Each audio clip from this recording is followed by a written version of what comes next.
Hello everyone, welcome to Delta Academy. मेरा नाम है रंजन और आप देख रहे हैं यूनिवर्सिटी की पाठशाला। यूनिवर्सिटी की पाठशाला के इस सेशन में अभी हम लोग मॉड्यूल नंबर 5 ट्रांसफार्मर का लेक्चर जो है उसको स्टडी कर रहे हैं। मस्त तरीके से ट्रांसफार्मर के प्रीवियस लेक्चर्स आई बिलीव कि आप लोग देख रखे होंगे अभी तक। और अब इसके आगे जो है वो आइडियल ट्रांसफार्मर के बाद का टॉपिक यानी आज का जो टॉपिक है वो शुरू होता है। और आगे के लेक्चर्स में भी मस्त तरीके से हम लोग अभी न्यूमेरिकल पार्ट पे पहुंचने वाले हैं, तो आप बढ़िया से एंजॉय करिएगा। बढ़िया से आपको प्रॉपर कंटेंट जो है एकदम सीक्वेंस में मिलता रहेगा। इस चैप्टर को कंप्लीट करेंगे, फिर नेक्स्ट चैप्टर की तरफ आगे बढ़ेंगे। फिलहाल आज का जो हमारा टॉपिक है बड़ा इंपॉर्टेंट टॉपिक है, equivalent circuit of transformer. Exam से इससे क्वेश्चन आते हैं क्या? बिल्कुल आते हैं। यूनिवर्सिटी एग्जामिनेशन में जो इक्विवेलेंट सर्किट ऑफ ट्रांसफार्मर है उससे। और आज ही की क्लास में एक और टॉपिक हम लोग कवर करेंगे, that is the practical transformer. Practical transformer का नो लोड कंडीशन जो है वो भी आज की क्लास में इसी टॉपिक के साथ साथ देखेंगे हम लोग। ठीक है, तो चलिए स्टार्ट करते हैं इक्विवेलेंट सर्किट ऑफ ट्रांसफार्मर से। तो ट्रांसफार्मर में पिछली बार हम लोगों ने आइडियल ट्रांसफार्मर का स्टेटस देखा था। ठीक, आइडियल ट्रांसफार्मर का दोनों कंडीशन मैंने आपको बताया था, नो लोड कंडीशन भी और ऑन लोड कंडीशन भी। तो आई बिलीव कि आप लोग दोनों कंडीशंस को देख रखे होंगे अभी तक। ठीक है, क्योंकि उससे बहुत सारी चीज़ें थोड़ी सी सिमिलर होंगी, कुछ चीज़ें उससे डिसिमिलर भी होंगी। तो आज का हमारा टॉपिक जो है इसको अब यहाँ से स्टार्ट करते हैं हम लोग। सो आवर टुडेज टॉपिक, सबसे पहला टॉपिक तो होगा हमारा इक्विवेलेंट इक्विवेलेंट सर्किट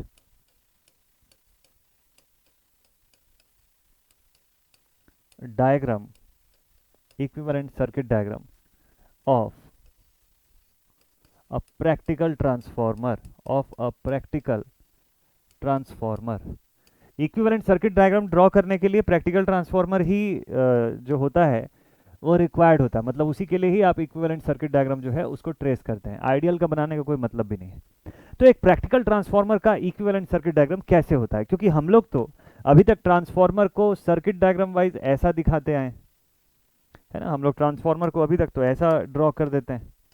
नॉर्मली आप देखेंगे तो सर्किट्स में ट्रांसफार्मर को इस तरीके से दिखाया जाता है कि भाई यहाँ पर ऐसे कुछ n number of conductor turns ऐसे लगे हुए हैं, depending upon step up step down कुछ नंबर ऑफ टर्न्स है प्राइमरी साइड पर, कुछ सेकेंडरी साइड पे कुछ फ्लक्स लिंकेज हो रहा है, ऐसे कुछ बेसिक चीज़ों के हिसाब से दिखाते हैं। लेकिन जब आप इक्विवेलेंट सर्किट बनाते हैं तो उसके अंदर की रेजिस्टेंस, उसके अंदर की करंट में जो मैग्नेटाइजिंग कंपोनेंट है उसको, जो कोर लॉस कंपोनेंट है उसको, जो रिएक्टेंस कंपोनेंट है या मैग्नेटिक वाला जो फॉर्म है, मैग्नेटाइजेशन का जो रिएक्टेंस का फॉर्म है, वो सारा कुछ आपको दिखाना होता है। तो ऐसे केस में ये वाला डायग्राम जो है ये 100% सही नहीं माना जाता है।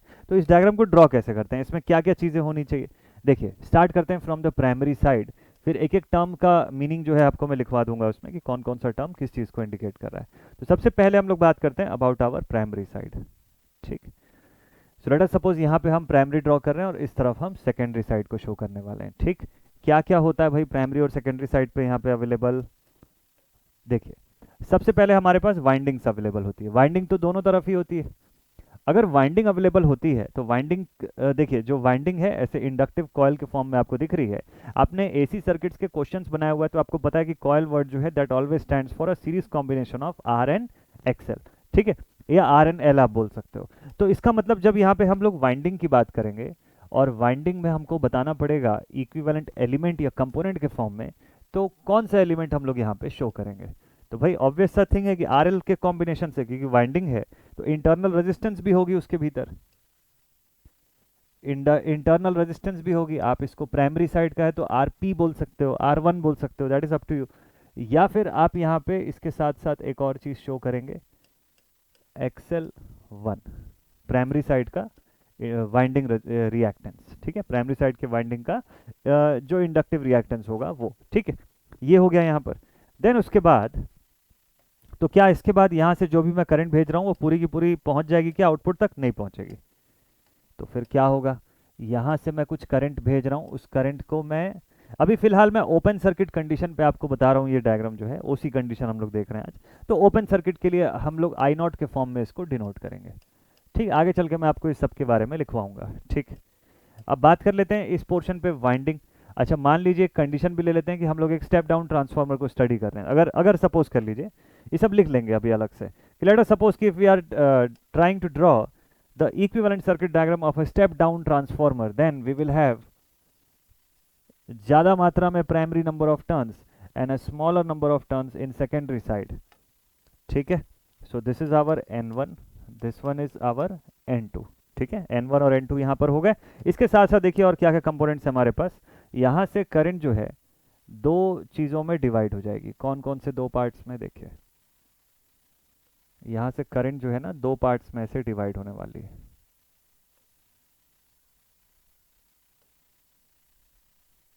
इस तरीके से सबसे पहले देखिए करंट का एक कंपोनेंट जो होगा, करंट का एक कंपोनेंट जो होगा वो कॉपर लॉस के लिए रिक्वायर्ड होगा। तो एक कंपोनेंट जो है वो कॉपर लॉस को क्रिएट करेगा। कॉपर लॉस मतलब आई स्क्वायर आर लॉसेस। आई स्क्वायर आर लॉसेस मतलब हम लोग वहां पर रेजिस्टेंस के हिसाब से इसको शो करेंगे। ठीक है, तो कॉपर लॉस का कंपोनेंट रेजिस्टेंस के फॉर्म में, इसको मैं आरसी से डिनोट कर लेता हूँ। यहां से जो जाने वाली करंट होगी इसको मैं लिखूंगा आई सी। ठीक है, कि जो कॉपर लॉस का कंपोनेंट होगा वो। दूसरा कोर लॉस का कंपोनेंट हो जाएगा। तो कोर लॉस के कंपोनेंट को मैं किससे शो कर लेता हूं, इसको रिएक्टेंस से शो करूंगा। ठीक है, ये मेरा मैग्नेटाइजिंग कंपोनेंट का सेक्शन है और जो करंट है ये भी आई म्यू है। This is also my magnetizing component of current. ठीक है, इसको ऐसा लिख सकते हैं। तो इसको मैंने एक्स एम के फॉर्म में लिखा है, अभी सबको हम लोग देखेंगे। यहां से आने वाली टोटल करंट जो है मेरे पास दैट इज आई नॉट। ठीक है, यहां से आने वाली करंट जो है दैट इज आई नॉट। ठीक, तो अभी फिलहाल के लिए मैं आई नॉट को ही मेन करंट अपनी मान करके चल रहा हूं। ठीक है, अब ये जो आई म्यू होगा, ये जो आई म्यू हुआ, इसने जो मैग्नेटाइजेशन क्रिएट किया, कुछ ना कुछ मैग्नेटोमोटिव फोर्स क्रिएट हुआ। मैग्नेटोमोटिव फोर्स क्रिएट हुआ तो यहाँ पर ईएमएफ बन गई मेरे पास E1 इस पूरे सेगमेंट के भीतर, यहां से लेके यहां तक के बीच में। ठीक है, यहां तक का टोटल ईएमएफ जो हो गया प्राइमरी साइड का वो क्या हो गया, E1 हो गया। ठीक, अब हम लोग पहुंच गए सेकेंडरी साइड पे, कुछ ना कुछ फ्लक्स का लिंकेज हुआ होगा। तो सेकेंडरी साइड पर ईएमएफ मुझे कितना मिलेगा, ईएमएफ E2 मिलेगा। ईएमएफ E2 मिल जाएगा सेकेंडरी साइड पर।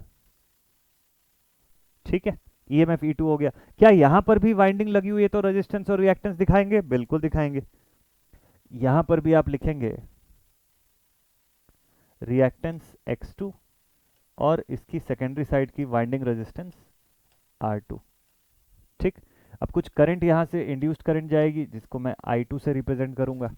क्या यहां पे कोई ऐसा कोर लॉस या कॉपर लॉस का कंपोनेंट जो है वो नहीं दिखेगा क्या, यहाँ पर इस तरीके का कोई कंपोनेंट जो है वो नहीं दिखेगा क्या, नहीं, यहाँ पर ऐसा कोई कंपोनेंट आपको नहीं शो करना है। ठीक है, यहाँ इस तरीके का कोई कंपोनेंट नहीं दिख रहा है। तो ये पूरी की पूरी इक्विवेलेंट सर्किट डायग्राम है एक सिंगल फेज ट्रांसफार्मर की। This is the equivalent circuit diagram of a single phase transformer, वो भी practical transformer, in no load condition. In no load condition, देखिए लोड की कंडीशन कोई बड़ी बात नहीं है, आप कोई भी टाइप का लोड अज्यूम करके यहाँ पे शो कर सकते हैं कंडीशन। ठीक है, तो जो आगे के पैरामीटर्स होंगे, जो कैलकुलेशंस होंगे उसमें चेंज आएगा, जो फेजर होगा उसमें चेंज आएगा। आपके इस डायग्राम में कोई चेंज नहीं आएगा, यहाँ पर सिर्फ लोड एक लगा हुआ दिखेगा और उससे ज़्यादा कुछ भी नहीं। ठीक है, तो ये इक्विवेलेंट सर्किट डायग्राम आपने बना लिया। अब जरा कंपोनेंट्स का नाम लिखिए, बहुत इंपॉर्टेंट पार्ट यही है। अच्छा, सेकेंडरी साइड पे एक काम करिएगा, यहाँ पर टर्मिनल की वोल्टेज V2 जो है इसको भी आप बता सकते हैं। ठीक है, प्राइमरी साइड पर सप्लाई पोटेंशियल V1 मैंने नहीं लिखा तो उसको आप लिख लीजिएगा, दिस इज इंपॉर्टेंट। ठीक है, तो यहाँ पे करंट I की वैल्यू मैं यहाँ पर शो कर दूंगा। I जो है आपको I नॉट के फॉर्म में यहाँ पर मिल रही है, जिसको हम लोगों ने यहाँ पैरेलली शो किया हुआ है। इधर से I2 हमारी इंड्यूस्ड करंट है, E2 जो है हमारा इंड्यूस्ड EMF है। आपको याद होगा हम लोगों ने आइडियल ट्रांसफार्मर के केस में देखा था कि E2 is equal to V2 निकल के आया था नो लोड कंडीशन पे। ठीक है, यहाँ पर जरा चेक करेंगे सारी चीज़ों को। तो लेट अस अज्यूम, साइड पर लिख लेते हैं इसके लिए, या अज्यूमिंग दैट क्या क्या चीजें हमारे पास यहाँ पर देखिएगा ध्यान से। यहाँ पे सबसे पहले हम लोगों ने लिखा V1 जो है ये primary side, this is the primary supply voltage, primary side का सप्लाई पोटेंशियल है, सप्लाई वोल्टेज। ठीक है, ये क्या चीज है, this is V1। Okay, then इसके बाद हमारे पास है I1 is the supply current, initially हमारा I1 और I0 को हम लोग एक ही अज्यूम करने वाले हैं इस केस के भीतर, ठीक है। तो I0 जो है ये हमारा नो लोड प्राइमरी करंट हो जाएगा, इसी को मैं लिख देता हूँ I0 that is equals to my no load primary current, no load primary current, ठीक है। तो नोटेशन इसीलिए मैं एक ही यूज करने वाला हूँ यहाँ पे। चलिए ठीक है, और क्या क्या चीज़ है हमारे पास, देखिए XL1 और R1 ये दोनों क्या क्या चीज़ है। तो R1 जो है हमारा वो है primary winding resistance, primary winding resistance, primary winding resistance. वैसे ही XL1 जो है वो क्या चीज़ है, ये भी primary winding reactance, primary winding का रिएक्टेंस है ये, इंडक्टिव रिएक्टेंस, ठीक है। ओम्स के फॉर्म में इसकी भी वैल्यू है। अच्छा, और अपने पास क्या क्या है भाई, करंट की कंपोनेंट जो है आप अगर देखें ये I0 रिजल्टेंट के फॉर्म में दिख रहा है आपको, IC और IMU उसके दोनों कंपोनेंट्स हैं। तो IC और IMU क्या क्या चीज़ें हैं, IC जो है this is the core loss component, core loss component of I0, और वैसे ही IMU जो है this is the magnetising component, magnetizing component of I0।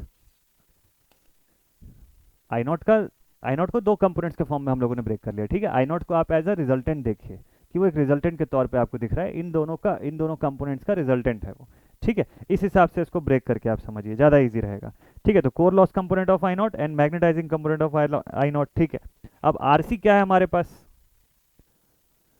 RC जो है here RC is the core resistance, यही RC जो है ये अल्टीमेटली हमको लॉस का फैक्टर जो है वो बताएगा, इसी के हेल्प से हम लोग जो लॉसेस है उनको कैलकुलेट करेंगे आगे चल के, ठीक है। तो RC हो गया कोर लॉस रेजिस्टेंस, XM हो गया मैग्नेटाइजिंग रेजिस्टेंस, XM क्या है हमारे पास, this is the magnetising reactance, this is the magnetising reactance, ठीक है। तो इतने टर्म्स का मीनिंग हम लोग लिख लिए, ये सब प्राइमरी साइड के कंपोनेंट्स हो गए, ठीक है। और क्या बच गया बाकी, E1 N1 तो आप लिख ही सकते हो, चलो ठीक है, ये लिस्ट थोड़ी और लंबी हो जाएगी, चलो लिखते हैं E1 लिख देते हैं, this is primary induced EMF, primary induced. अब यहाँ पर सारी चीजें ना प्रैक्टिकल फॉर्म में चल रही है, इतना ध्यान रखिएगा। सो this is the primary induced EMF, और N1 जो है प्राइमरी साइड का number of turns, primary side का नंबर ऑफ टर्न्स। तो मैं समझता हूँ कि आपको ये सब लिखने में थोड़ा समय लग रहा होगा, और मैं भी ये लिख रहा हूँ तो इसमें थोड़ा टाइम जा रहा है लेक्चर का, बट ये इंपॉर्टेंट है क्योंकि ये नोट्स मैं आपको जब ड्राइव में भेजूंगा और जब आप पढ़ने बैठेंगे आपको कहीं पर डाउट होगा या कुछ चीज़ होगी तो आप इसी नोट्स के थ्रू देख सकते हैं। जैसे मान लो एग्जाम में अभी टाइम कम है तो हो सकता है कि आप ना लिखें इस चीज़ को, क्योंकि आपके पास ये नोट्स बना बनाया रहेगा तो आप इसी को देख सकते हैं रिविजन करने के पॉइंट ऑफ व्यू से। तो इस वजह से मैं एक एक चीज़ को अलग अलग से लिख रहा हूँ ताकि आपको उसमें दिक्कत ना जाए, ठीक है। तो ये लेक्चर सिर्फ लेक्चर के फॉर्म में नहीं, लेक्चर प्लस नोट्स दोनों फॉर्म में चलेगा ताकि आपके पास एक प्रॉपर अरेंजमेंट हो जाए कि नोट्स भी आपके पास अवेलेबल रहे, ठीक है। चलिए भाई, तो यहाँ तक के इतने कंपोनेंट्स के बारे में लिख लिए क्या हम लोग, प्राइमरी साइड के सारे कंपोनेंट्स लिख लिए ना, N1 E1 XM IMU IC I0 RC सारा चीज़ लिख दिया। अब चलिए सेकेंडरी साइड पर आते हैं। सेकेंडरी साइड पर आ गए तो ज़्यादा चीज़ें नहीं है, जल्दी जल्दी कंप्लीट हो जाएगा। तो सेकेंडरी साइड पे हम लोग लिखेंगे, सेकेंडरी साइड पे लिखेंगे कि हमारा I2 जो है this is induced current, this is the induced current of secondary side, this is the induced current of secondary side, ठीक। बाकी यहाँ पे भी आप देख सकते हैं R2 XL2 डायरेक्टली लिख सकते हैं ना इसको, दिस R2 दिस XL2 और V2 E2 N2, इन सब के बारे में लिख लेते हैं। R2 क्या चीज़ है हमारा, this is the secondary winding resistance, secondary winding resistance, ठीक। XL2 को भी आप लिख सकते हो secondary winding reactance, secondary winding का रिएक्टेंस हो गया। V2 क्या हो गया आपका, terminal voltage, terminal voltage of secondary side. और E2 क्या हो गया आपका? Induced EMF. This is your induced EMF of secondary. ठीक है। N2 क्या हो गया? Number of secondary turns, number of secondary turns, secondary number of turns. ठीक है। इतने कंपोनेंट्स टोटल हमारे पास अवेलेबल हैं जिनकी हमको नेमिंग करनी थी। अब मुझे लगता है कि हम लोगों ने ऑलमोस्ट सभी कंपोनेंट्स की नेमिंग कर रखा है, तो अब हमको इसमें आगे बढ़ने की जरूरत है। तो ये सारा कंपोनेंट हम लोगों ने बता लिया ना। इसी के साथ दूसरा टॉपिक मैं यहीं पर शुरू कर देता हूं, जिसमें कि हम लोग फेजर डायग्राम जो है उसको भी स्टडी करेंगे। ठीक है। यानी कि नो लोड कंडीशन को इसी के साथ ही साथ स्टडी करते जाते हैं, तो एकदम प्रॉपर कनेक्टिविटी से आपको चीज़ें समझ में आती जाएंगी। अलग से पढ़ोगे तो एक सेपरेट टॉपिक जैसा लगेगा, साथ साथ पढ़िए इसी वीडियो के अंदर, ताकि टाइम भी बचे अपना और एक ही वीडियो में ज़्यादा कंटेंट कवर हो सके आपके लिए। ठीक है। चलिए ठीक है, देखते हैं। तो यहाँ तक ऑल क्लियर आई गेस? यहाँ तक आप लोगों को सारी चीज़ें जो है वो क्लियर हो चुकी होंगी। अगर यहाँ तक के सारे कंपोनेंट सारी चीज़ें क्लियर हो गई, तो मैं आपको दो पॉइंट्स, दो चीज़ें इसमें लिखवा देता हूँ। सबसे पहला कि यहाँ पर आई म्यू जो है वो क्या चीज़ है। आई म्यू जो होता है, this is the magnetising component, magnetizing component of current, magnetizing component of current. ठीक है। करंट का मैग्नेटाइजिंग कंपोनेंट। आप बोलेंगे सर इसको तो लिख चुके हैं। नहीं, मैं इसमें थोड़ी सी और थ्योरी आपको लिखवाने वाला हूँ। ये काम का चीज़ है। एग्जामिनेशन में अगर 4 से ज़्यादा मार्क्स में जब आपको इक्विवेलेंट सर्किट डायग्राम पूछेगा, मान लो 7 मार्क्स में पूछ लिया, तो उस कंडीशन में आपको इसको थोड़ा सा डिफाइन करना होगा, तब जाके आप इसमें क्लैरिटी ला पाएंगे। ठीक है। ठीक है। इसमें लिखेंगे the magnetizing, the magnetic flux. इसमें क्या लिखेंगे? देखिए, चूंकि हम लोग किसकी बात कर रहे हैं? मैग्नेटाइजिंग कंपोनेंट की बात कर रहे हैं। ठीक है। तो जो मैग्नेटिक फ्लक्स वहां पे इंड्यूस हुआ, the magnetic flux induced will cause the occurrence of losses, will cause the occurrence of losses, will cause the occurrence of losses। कौन से losses? Core and copper losses. जो फ्लक्स होगी वहां पर core और copper losses, basically core losses. Copper losses तो आई square are के ऊपर डिपेंड करता है। ठीक है। तो इसकी वजह से जो मैग्नेटिक लॉसेस होंगे, तो कॉपर वाला वर्ड हटा दीजिएगा, टेक्निकली ये रॉन्ग है, तो इसको अभी मैं मिटा देता हूँ। कोर एंड की जगह और कर लीजिए, इसको थोड़ा सुधार लीजिएगा, क्योंकि फ्लक्स से कॉपर लॉस का रिलेशन नहीं है, फ्लक्स से कोर लॉस का, कोर और मैग्नेटिक लॉसेस, है ना। तो इससे क्या होगा? मैग्नेटिक फ्लक्स जो इंड्यूस होगा उसकी वजह से लॉसेस वहां पर क्रिएट होना शुरू हो जाएंगे। ठीक है। और जो करंट इस लॉसेस को कंस्टिट्यूट कर रही है, so the current constituting these losses, so the current which constitutes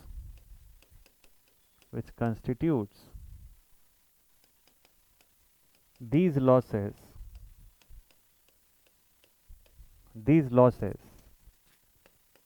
is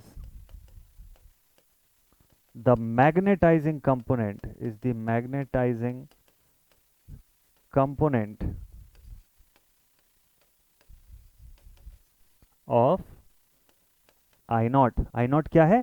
open circuit primary current, primary current जो कि ओपन सर्किट कंडीशन के लिए आप देख रहे हैं यहाँ पे। ठीक है। तो यहाँ तक लिख लिया सभी ने? इतने को नोट भी कर सकते हैं, अगर नहीं लिख रहे हैं तो भी कोई दिक्कत की बात नहीं है, आपको बाद में ये पीडीएफ जब मिलेगी तो इससे आप फॉलो कर सकते हैं। ठीक है। देखिए, ये जो मैग्नेटाइजिंग कंपोनेंट होता है ना, यही मैग्नेटिक फ्लक्स इंड्यूस करेगा आगे चल के। यही मैग्नेटाइजिंग कंपोनेंट जो निकल के आ रहा है, यही मैग्नेटिक फ्लक्स जो है उसके इंडक्शन के लिए यही रिस्पॉन्सिबल होगा। इसीलिए ये इतना इंपॉर्टेंट है और इसीलिए आपको मैं ये लिखवा रहा हूँ। ठीक। Then component responsible for core and for copper losses जो है उसको देख लेते हैं। नेक्स्ट आई म्यू के बाद लिखते हैं हम लोग आईसी। आईसी क्या चीज है? Component of I not responsible for copper losses। I not का वो कंपोनेंट जिसकी वजह से आपके सिस्टम पे, सर्किट पे कॉपर लॉसेस जो है वो अलाइन होंगे, ठीक है। कॉपर लॉसेस जो है वो इसकी वजह से क्रिएट होंगे, ठीक है। तो कॉपर लॉसेस जो है इसके लिए क्या लिखेंगे, इसमें ज़्यादा कुछ लिखने की आपको नीड नहीं है, बस इतना लिखना सफिशिएंट है कि I C is the component of IC is the component of I naught which causes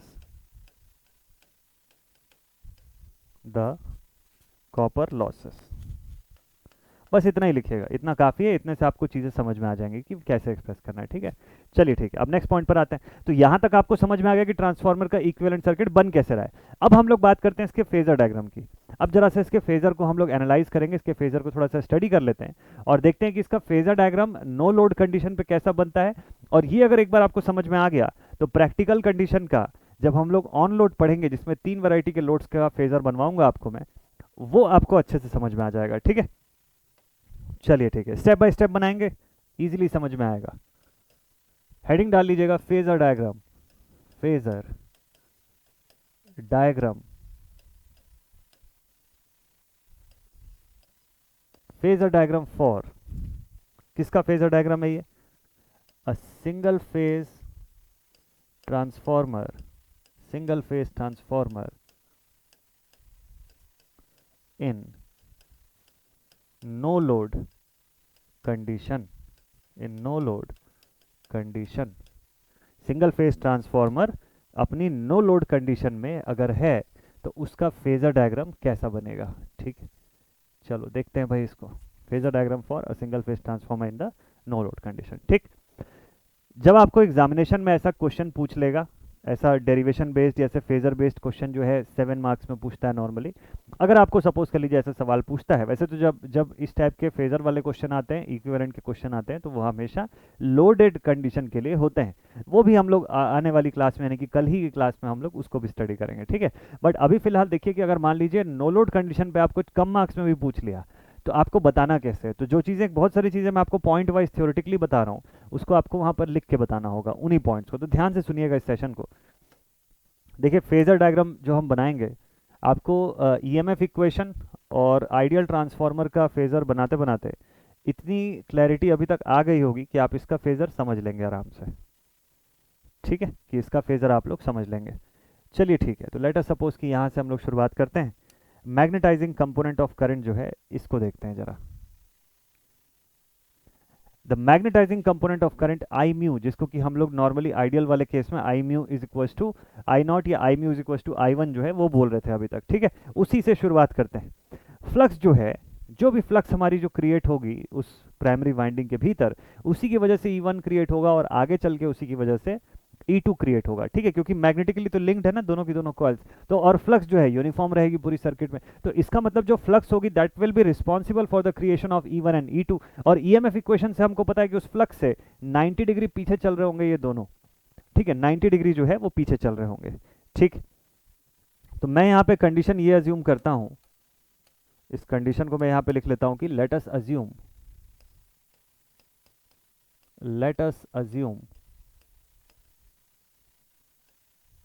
a step down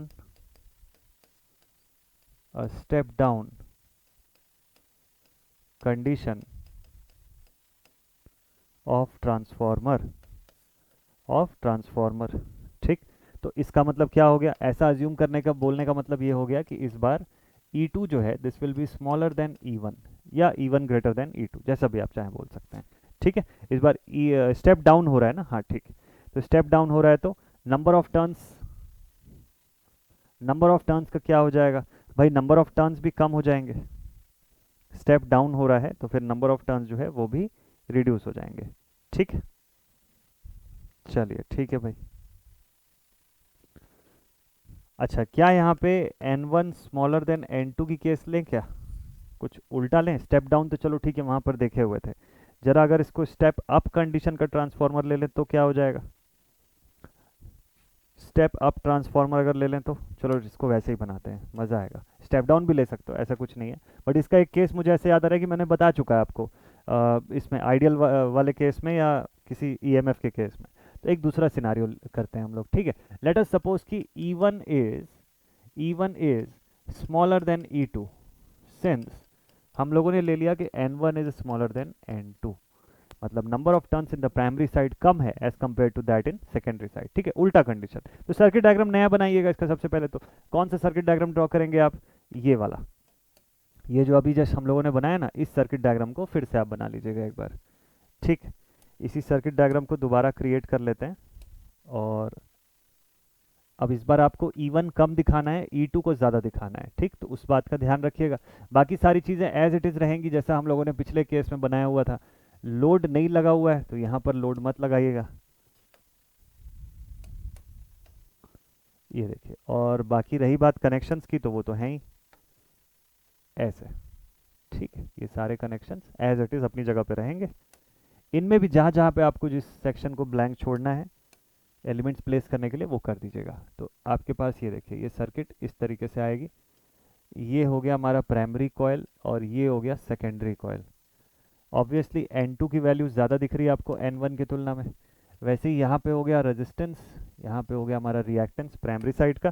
secondary side पे आ जाते हैं तो यहाँ पे हमारे पास रेजिस्टेंस R2 और यहाँ इसका रिएक्टेंस XL2, ठीक है।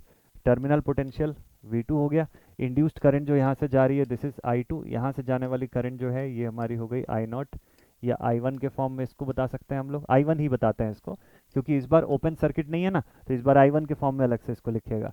अब ये I0 जो है हमारा, इसको दो कंपोनेंट में ब्रेक करता हुआ, I0 या I1 को आप दो कंपोनेंट में ब्रेक करता हुआ देखेंगे। यहाँ से हम लोग IC लिखेंगे और यहाँ से हम लोग लिखेंगे I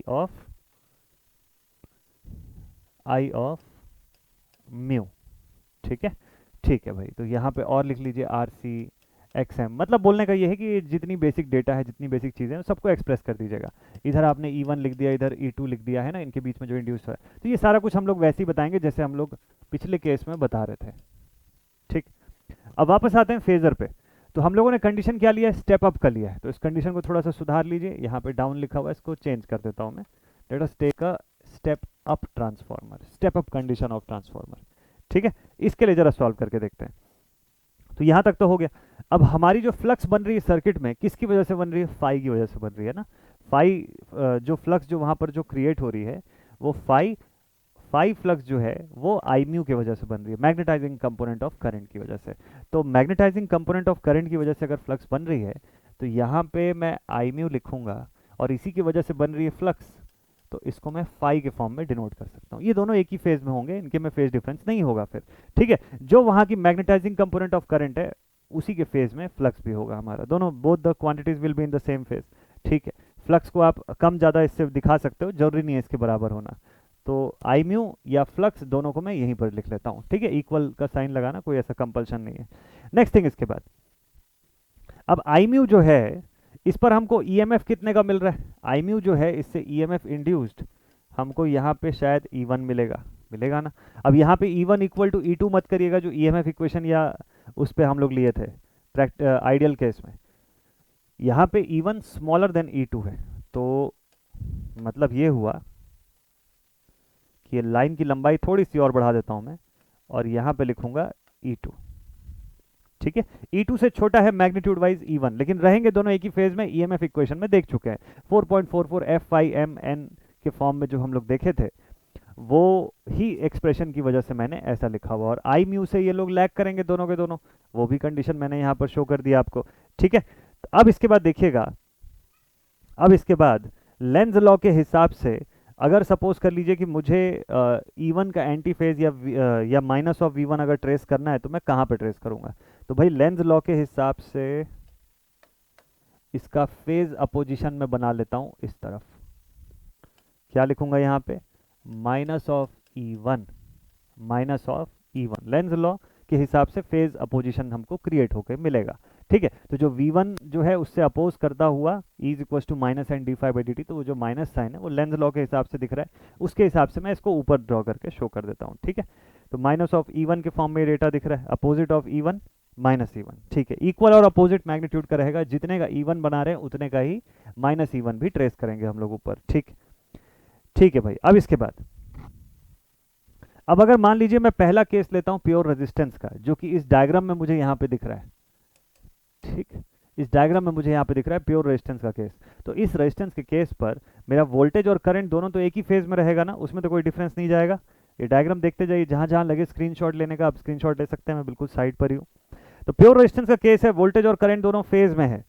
तो बताइए कि जो कॉपर लॉस कंपोनेंट जो होगा आईसी, वो E1 के फेज में होगा या नहीं होगा? वो भी E1 के फेज में होगा सर। आईसी जो होगा वो E1 के फेज में होगा या नहीं होगा? E1 और आईसी दोनों तो सर एक ही फेज में हो जाएंगे। ठीक है भाई, बहुत ही अच्छा। और ये अपोज करते हुए नेचर का दिख रहा है, तो मैं इसको यहाँ पर शो कर सकता हूँ। ठीक है, अपोज करते हुए नेचर का दिख रहा है, तो यहाँ पर इसको मैं शो कर सकता हूँ। Let it be IC. ठीक है, the copper loss component of this supply I not. ठीक, I1 सप्लाई का अपना कॉपर लॉस कंपोनेंट हो गया। अब इसके बाद देखिएगा कि जब मैं यहाँ से आई नॉट बताऊंगा, अभी अभी जब मैं आई नॉट का एक्सप्रेशन बताऊंगा, तो वो मुझे कहाँ मिलना चाहिए? आई नॉट इन दोनों का रिजल्टेंट है, किसका किसका? आईसी और आई म्यू का। तो इसका जो फॉर्मेशन है वो कुछ ऐसा दिखना चाहिए। देखिए, parallelogram law of vector addition यहाँ से लगा दिए, parallelogram law of vector addition इस पॉइंट पे अप्लाई कर दिए, और दोनों का जो मीटिंग पॉइंट है इसको आप आई नॉट के फॉर्म में शो कर सकते हैं। ठीक है, तो यहाँ से आप शो कर सकते हैं कि भाई this value is our I naught, ये वैल्यू मेरे पास आ गई I naught, vector sum of these two quantities I C and I mu. ठीक है, यहाँ तक भी हमको समझ में आ गया। ठीक है, एक हिस्सा तो हम लोगों ने इसका बना लिया। अब यहाँ से ध्यान दीजिएगा, अब यहाँ से आप ध्यान दीजिएगा, यही आई नॉट करंट जो है ये रेजिस्टेंस R1 और एक्सएल से पास हो रही है। यही आई नॉट करंट जो है, इसको मैं I1 के फॉर्म में लिख रहा हूँ, यही आई नॉट करंट यहाँ से R1 और एक्सएल से पास हो रही है। ठीक, जब R1 पे जाएगी तो कुछ ना कुछ वोल्टेज ड्रॉप जो होगा वो क्रिएट करेगी वहाँ पर। बिल्कुल सही बात है। कितना वोल्टेज ड्रॉप होगा? तो VR1 is equal to I naught into R1। Similarly VXL1 is equal to I naught into XL1। दोनों जगह पे कुछ ना कुछ वोल्टेज ड्रॉप होगा, लेकिन ध्यान दीजिएगा कि VR1 से VXL1 90 डिग्री अपार्ट रहेगा, 90 डिग्री अपार्ट रहेगा, और अपार्ट भी क्या, इनफैक्ट लीडिंग रहेगा। ये ध्यान रखिएगा। ठीक है, तो ये बात आप समझ गए क्या, कि अगर मान लीजिए मैंने VR1 यहाँ शो किया, तो इससे 90 डिग्री ऊपर मुझे VXL1 दिखाई देगा। अगर ये ना समझ में आए तो एक बार याद करिए, इम्पीडेंस ट्रायंगल पढ़ने के समय मैंने आपको इसका फंडामेंटल बताया था, जो राइट एंगल ट्रायंगल के फॉर्म में निकल के आ रहा था। वहाँ मैंने आपको बताया था ना कि अगर मान लीजिए यहाँ VR शो करते हैं, तो VL जो है VR से 90 डिग्री आगे चलेगी, और VC जो है इससे 90 डिग्री लैग करते हुए दिखाई देगी। ठीक है, याद हो आ गया होगा आपको। सिंगल फेज एसी में मैंने इसका फंडामेंटल आपको बताया था, उसी फंडामेंटल का मैं यहाँ पर दोबारा यूज़ कर रहा हूँ। इसीलिए मैंने बोला ना कि single phase AC, magnetic circuits, ये सब बढ़िया से क्लियर होना चाहिए आपको। तो ये सिचुएशन देख के हमको समझ में आता है, ठीक है, कि आई नॉट इंटू XL1 जो है वो आई नॉट इंटू R1 से लीड करेगा बाई 90 डिग्रीज। इतनी दूर तक का फेजर आपका क्रिएट हो चुका है। ठीक है, तो एक काम करते हैं यहाँ से, अब एक काम करते हैं कि इस पॉइंट से जहाँ पे हमारा -E1 है, ठीक है, जहाँ पे -E1 या V1 की जो वैल्यू मैं बता रहा हूँ, यहाँ से आई नॉट इंटू R1 ड्रॉ करूंगा मैं, जो कि इस लाइन के पैरेलल होगा। क्यों? क्योंकि दोनों एक ही फेज में है, आई नॉट के फेज में ही है आई नॉट इंटू R1, मतलब वो वोल्टेज और current both are in same phase. तो पैरेलल ड्रॉ कर दिया मैंने लाइक दिस, ऐसा। चलो ठीक है, इतना ड्रॉ कर देते हैं इसको ऐसा। ये कौन सी वैल्यू है? This value is my I naught into R1। देखिए दोनों एक ही फेज में दिख रहे हैं आपको, आई नॉट के ही फेज में आई नॉट इंटू R1 भी है, तो दोनों एक फेज में होना जरूरी है, क्योंकि ये वोल्टेज VR1 और ये current I naught both are in same phase, क्योंकि वो रेजिस्टेंस के अक्रॉस की बात हो रही है। अब बात करते हैं रिएक्टेंस की। तो जब मैं रिएक्टेंस की बात करूंगा, इसके अक्रॉस का वोल्टेज VXL1 अगर मुझे बताना होगा, उसको कैसे बताऊंगा? तो उसको तो भाई मैं 90 डिग्री लीड करता हुआ दिखाऊंगा ना, यहाँ से इस वाले से 90 डिग्री लीड करता हुआ दिखाऊंगा मैं, यहाँ पर इस वाले से 90 डिग्री लीड करता हुआ दिखा दिया भाई। इसको थोड़ा सा और सुधार करके बनाएंगे। ठीक है, इसको थोड़ा सा और सही करके बना लेते हैं, लाइक दिस, ऐसा कुछ। ठीक है, तो ये हो गया मेरे पास आई नॉट इंटू R1। अब मेरा जो आई नॉट इंटू एक्सएल वन है ये इस आई नॉट इंटू आर वन से 90 डिग्री लीड करता हुआ बन गया। ठीक, क्या इसका नाम लिखे, this is I naught into XL one, ये चीज हो गया। अब एट द एंड आप देखिएगा कि जब मैं वेक्टर फॉर्म में यहाँ पे इसको सॉल्व करूंगा, जब मैं वेक्टर फॉर्म में इस पूरे का रिजल्टेंट बताऊं तो कैसे बताऊंगा, ध्यान से देखिएगा।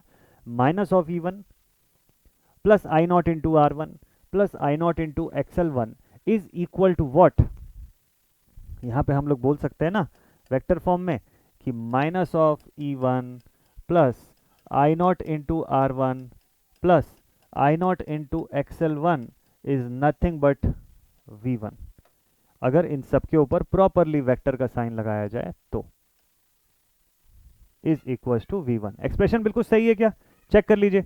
Minus of E one plus I naught into R one plus I naught into XL one is equal to V one, ये एक्सप्रेशन हम लोग बता सकते हैं। तो मतलब वी वन प्राइमरी करंट जो है हमारी, उसका एक्सप्रेशन इसके रिजल्टेंट के फॉर्म में बता सकता हूं और आई नॉट से उसका फेज डिफरेंस भी निकाला जा सकता है। कैसे, इन तीनों का रिजल्टेंट क्या होगा, वी वन होगा। चलो रिजल्टेंट ड्रॉ करते हैं इसका। इन तीनों का रिजल्टेंट कहां से, इस पॉइंट से ड्रॉ करिए। ये जहां पर मिलता है, ये जिस जगह पे ये लोग कंबाइन होते हैं, इसी पॉइंट पे बनता है आपका वी वन। और अब आप आई नॉट से वी वन के बीच का एंगल निकाल लीजिए। ये एंगल आपको 90 डिग्री का दिखाई दे रहा होगा, और ऑलमोस्ट आपको ओपन की जो कंडीशन है उसके हिसाब से आपको ये 90 डिग्री का एंगल जो है वो दिखाई दे रहा होगा। ठीक है, वैसे ही इस जगह पे भी आपको एंगल जो है वो 90 डिग्री का दिखाई दे रहा होगा। ठीक है, उस वाले को आप नहीं भी ड्रॉ करेंगे, आप जस्ट इसके बीच का फेज डिफरेंस एंगल जो है, अब अलग अलग लोड के लिए जब पढ़ेंगे तो इसको अलग से सेपरेटली आप कैलकुलेट भी करना सीखेंगे। बोलिए, ये वाला फेजर सबको समझ में आया properly? So this is how this phasor is constructed. इस फेजर को ऐसे कंस्ट्रक्ट किया जाता है। तो ये फेजर जो ऐसा दिखता है उसके पीछे का कारण क्या है वो अभी आप समझ गए। पूरा स्टेप बाय स्टेप मैंने हर स्टेप आपको बताया हुआ है। ठीक है, आप उसी सीक्वेंस में उसी आधार पे इसको पूरा प्रॉपर बनाइएगा तो आपको दिख जाएगा कि V1 जो है वो अपने I1 से या I0 से एग्जैक्ट एंगल पे सेपरेटेड आपको दिखाई देगा। इनकी रिजल्टेंट जो है वही हम यहाँ पे ट्रेस करते हैं। ठीक, तो जैसा जैसा मैंने आपको स्टेप बाय स्टेप बताया उसी को थ्योरी में आपको लिखना होगा एग्जाम में अगर इसका क्वेश्चन आता है तो। ठीक है, कि फर्स्ट स्टेप में जैसे आपने बता दिया कि भाई हमारा मैग्नेटाइजिंग करंट जो है उसी के ऊपर डिपेंड कर रही है फ्लक्स, तो इसलिए दोनों एक ही फेज में है। फिर उसके बाद उससे लैग करता हुआ E1 E2 just because of that EMF equation 4.44 F5M into N1 वाले फॉर्म से। ठीक है, और वैसे ही इंटू N2 के फॉर्म में। फिर यहाँ से इसका जो अपोजिट फेज है उस हिसाब से आप देखते जाइएगा, minus of E1 Lenz law के हिसाब से अपोजिशन, और वहाँ से फिर आप बता दिए ड्रॉप्स कि भाई इसके प्राइमरी साइड में जो ड्रॉप हो रहा है उसके हिसाब से हम लोग बताए। तो सेकेंडरी तो ओपन है, सेकेंडरी ओपन है मतलब I2 का कोई रोल है ही नहीं यहाँ पे। ठीक है, उसकी बात ही नहीं कर रहे हम लोग, इसीलिए तो हमको सिर्फ I1 या I0 से अपने मतलब है। तो हमारा जो I0 करंट यहाँ से जा रहा है, I0 इंटू R1 से पहला वोल्टेज ड्रॉप हो रहा है, XL1 इंटू I0 से दूसरा वोल्टेज ड्रॉप हो रहा है। इसी दोनों वोल्टेज ड्रॉप को हम लोग शो किए। यहाँ पे इंपॉर्टेंट था कि आपको 90 डिग्री का फेज शिफ्ट दिखना चाहिए था इन दोनों ड्रॉप्स के बीच में, और जो नेट रिजल्टेंट आया that is your V1। Complete हो गया आपके ट्रांसफार्मर का phasor diagram for the primary side. ठीक है, और नो लोड कंडीशन में इतना ही फेजर डायग्राम आपके लिए सफिशिएंट है। ठीक, अगली क्लास में जब मिलेंगे तो आपको मैं प्रैक्टिकल ट्रांसफार्मर ऑन लोड करवाऊंगा। कोशिश करूंगा कि आपको 2 डिफरेंट टाइप के लोड्स एक ही क्लास में बता दूं ताकि अलग अलग वीडियो के लिए आपको वेट ना करना पड़े। एक ही सिंगल वीडियो में, जैसे आज इक्विवेलेंट ट्रांसफार्मर मतलब equivalent circuit diagram of a transformer और no load condition of transformer जो था फेजर के फॉर्म में, ये दोनों समझ गए। वैसे ही कल की क्लास में फिर से 2 टॉपिक करके पढ़ेंगे। समय कम है, 2 टॉपिक करके हर वीडियो में कवर करते जाएंगे तो जल्दी आप न्यूमेरिकल तक पहुंचेंगे, जल्दी आपका कंसेप्ट क्लियर हो जाएगा। ठीक है, तो ये सेशन यहीं पर मैं एंड अप करता हूं। और हाँ, जितने भी बच्चे AEJ एग्जामिनेशन की तैयारी करना चाहते हैं, आप सभी के लिए डेल्टा अकेडमी ऐप जो है वो अब लाइव हो चुका है। और खास तौर पे और जो बच्चे यूनिवर्सिटी एग्जामिनेशन की भी तैयारी करना चाहते हैं ना, उनके लिए भी इस ऐप में अब काफ़ी सारा कंटेंट मिलने वाला है। तो सबसे पहला काम तो ये करिए कि डेल्टा अकेडमी ऐप को डाउनलोड कर लीजिए, फिर जितने अपडेट्स आपके लिए आते रहेंगे वहाँ पर आपको प्रोवाइड होता रहेगा। चाहे आप यूनिवर्सिटी एग्जामिनेशंस की तैयारी करना चाहें, उसके लिए डिटेल्ड में बड़े प्रैक्टिस क्वेश्चंस बनाना चाहते हैं तो वो भी अवेलेबल हो जाएगा आप लोगों के लिए। और जो AEJ एग्जाम के एस्पिरेंट्स हैं आपके लिए तो वहाँ पर कंटेंट अभी से शुरू हो चुका है ऑलरेडी, SSC JEE का संग्राम बैच के फॉर्म में। और हाँ, साथ में बता दूं कि SSC JEE के संग्राम बैच पे ऑफर चल रहा है 821 रुपये में खाली ये कोर्स जो है टेक्निकल फॉर्म में CBT 1 CBT 2 का अवेलेबल है। तो देरी मत कीजिए, मस्त तरीके से आप ज्वाइन कर लीजिए बैच को। मिलते हैं आप सभी से नेक्स्ट वीडियो में। और हाँ, जो यूनिवर्सिटी स्टूडेंट्स हैं आप लोग प्रैक्टिस शानदार तरीके से करते रहिए। आप सभी को एग्जामिनेशंस के लिए all the very very best. मिलते हैं हम सबसे नेक्स्ट सेशन पे। Take care. जय हिंद।